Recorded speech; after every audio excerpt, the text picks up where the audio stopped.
सुप्रभात बच्चों, मेरे प्यारे साथियों।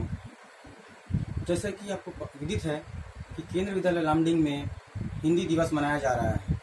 इसका आगाज़ 14 सितंबर से हो चुका है। यह 14 सितंबर से लेकर 28 सितंबर 2020 तक चलेगी। मैं आज राजेंद्र लाल रजक, प्राइमरी शिक्षक, केंद्रीय विद्यालय लामडिंग, आपके समक्ष हिंदी की विशेषता बताने जा रहा हूँ। हिंदी बहुत ही उन्नत भाषा है और यह सरल और संपर्क की भाषा है। पूरे विश्व में लगभग 3000 से ज़्यादा भाषा बोली जाती है। उन भाषाओं में से एक है हिंदी। हिंदी को संस्कृत की बेटी कही जाती है और हिंदी बहुत ही मीठी, सरल और आम जनता से जुड़ी भाषा है। 14 सितंबर 1949 को हिंदी को राष्ट्रभाषा का दर्जा घोषित किया गया, अंगीकार किया गया। इसके कई विशेषताएं हैं जो मैं आपसे चर्चा करूंगा एक एक करके। पहली बात है, इसकी खास विशेषता है कि हिंदी में राष्ट्रीयता की भावना जगाने की अद्भुत क्षमता है। स्वतंत्रता संग्राम की वाहिनी हिंदी ही थी।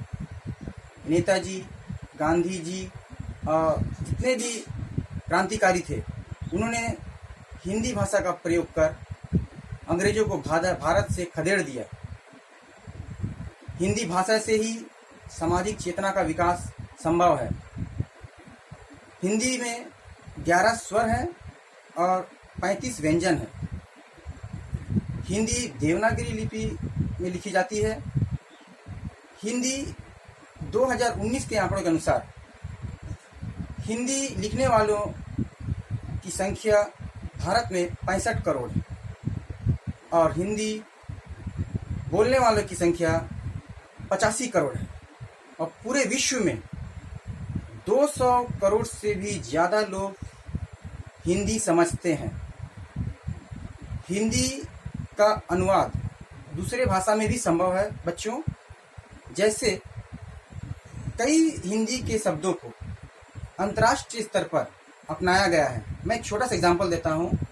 जैसे हम लोग सॉस कहते हैं, अभी इसके स्थान पर चटनी का प्रचलन पूरे विश्व में इसे स्वीकार किया गया है और विदेशों में भी इसे चटनी ही अभी कही जाती है। इतने पॉपुलर हो गई है हिंदी भाषा।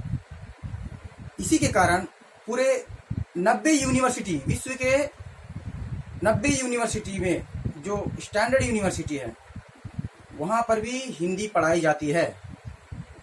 भारत में तो हिंदी बोली ही जाती है। भारत के अलावा विदेशों में भी जापान, जर्मनी, मध्य एशिया, साउथ अफ्रीका, मॉरिशस, अन्य देशों में हिंदी का प्रचलन काफ़ी बढ़ गया है। हिंदी जो बहुत ही मीठी, सरल भाषा है, ये आम जनता को जोड़ती है, कई समस्याओं का समाधान भी करती है। हिंदी ना केवल सिर्फ हमारे बोलचाल की भाषा है, बल्कि यह राजभाषा भी है।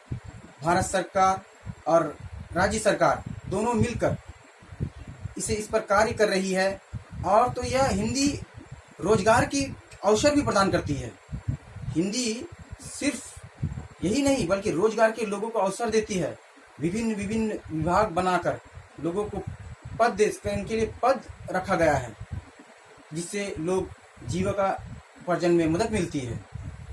हिंदी जो है एक नए हमारे जो हिंदी में मूल शब्द है, मूल शब्द 2,50,000 से भी ज़्यादा है। हिंदी के मूल शब्द जो अन्य भाषाओं से कई गुना है। तो हिंदी जो आप देख रहे हैं, जो सुन रहे हैं, जो समझ रहे हैं, वो हिंदी हमें बहुत ही आनंद देती है। हिंदी में जितना आनंद है, मुझे लगता है शायद अन्य भाषा में होगा, लेकिन मुझे हिंदी बहुत अच्छी लगती है क्योंकि हिंदी में इतना मिठास है कि लोग तुरंत समझ जाते हैं। और अधिकतर हमारे बाज़ार में, ऑफिस में, अन्य प्रांत में जब जाएंगे, आप वहाँ भी हिंदी बोल सकते हैं क्योंकि वहाँ पर लोग हिंदी समझते हैं, बोलते हैं और आपकी समस्या का निदान हो जाएगा। हिंदी के महत्व को, हिंदी की विशेषता को बताने के लिए मैं आपको एक कविता लेकर आया हूँ आपके लिए। आप भी इस कविता का आनंद लें।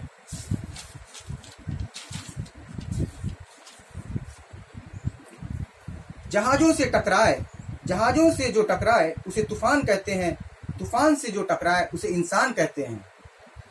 हमें रोक सके ये जमाने में दम नहीं, हमसे है जमाना, जमाने से हम नहीं। मैं छुई मुई का पौधा नहीं जो छूने से मुरझा जाऊं। मैं वो लाल नहीं जो हवा से डर जाऊं। अपने दुख में रोने वाले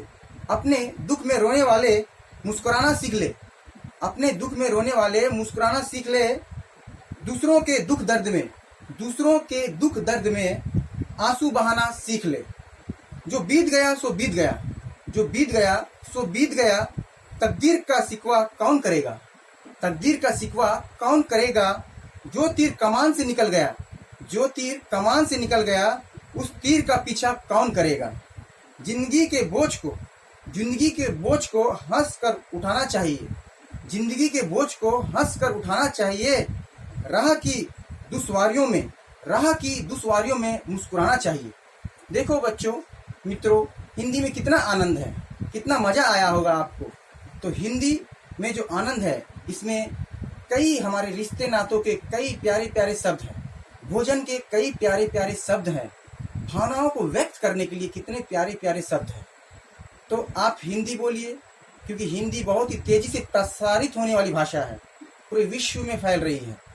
तो मैं आपसे आशा करता हूँ, गुजारिश करता हूँ, आप हिंदी का प्रचार, हिंदी बोलिए, हिंदी सीखिए और लोगों को प्रेरित कीजिए हिंदी में कार्य करने के लिए, हिंदी बोलने के लिए। अंत में मैं यही बोलकर अपना वक्तव्य समाप्त करता हूँ। धन्यवाद।